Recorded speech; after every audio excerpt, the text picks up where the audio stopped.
Collectively, we tend to think about stress and trauma as very different things.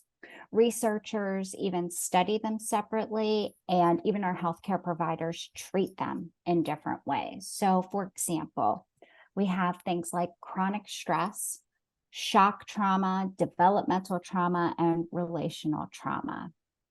Now, as you can see, that chronic stress comes from things like chronic workaholism or worry over a family member's health or financial worries.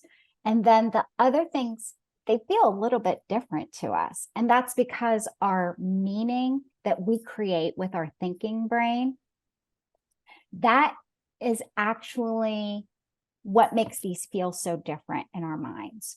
Most people don't think about stress and trauma as the same thing.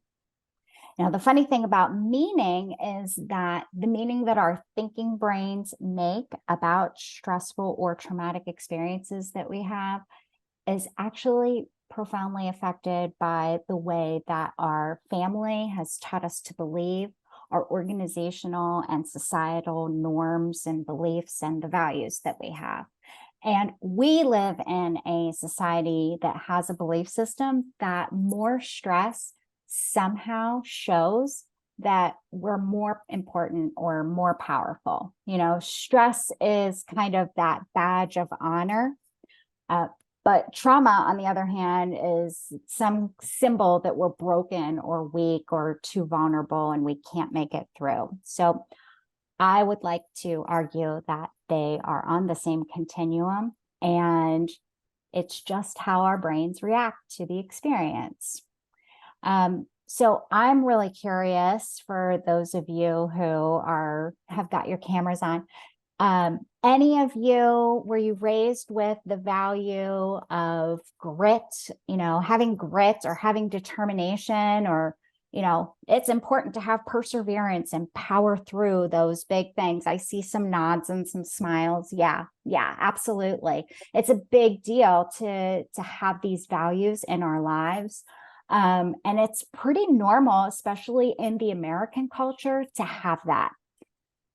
This is the funny thing. These values that we've been brought up with and that our society really places importance on, they also give us different ways to deal with stress, right?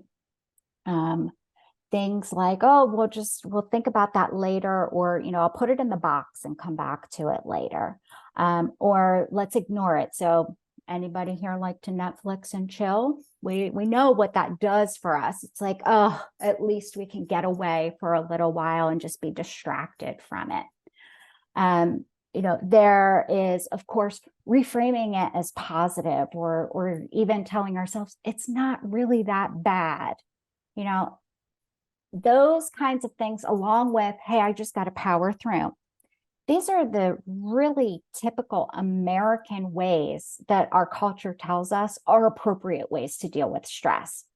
But the kicker is that these ways, not only are they not appropriate, they're promoted by culture, and they actually will make your stress worse. These methods will dysregulate your system. They will undermine your health, and they will end up distorting even your perception of events that are going on with you. They can lead you to do things like missing the important cues, like those things that say, oh, you know what, you're on the wrong path. You need to adjust a little bit. We'll miss it because we're completely ignoring the stress. Most importantly, these different ways of dealing with stress actually disconnect you from you yourself and the supportive relationships that you have in your life. We're going to dig into more of this later, but what I want you to get out of this piece is that stress and trauma exist on a continuum, and it is literally a response that our brain is having to the situations.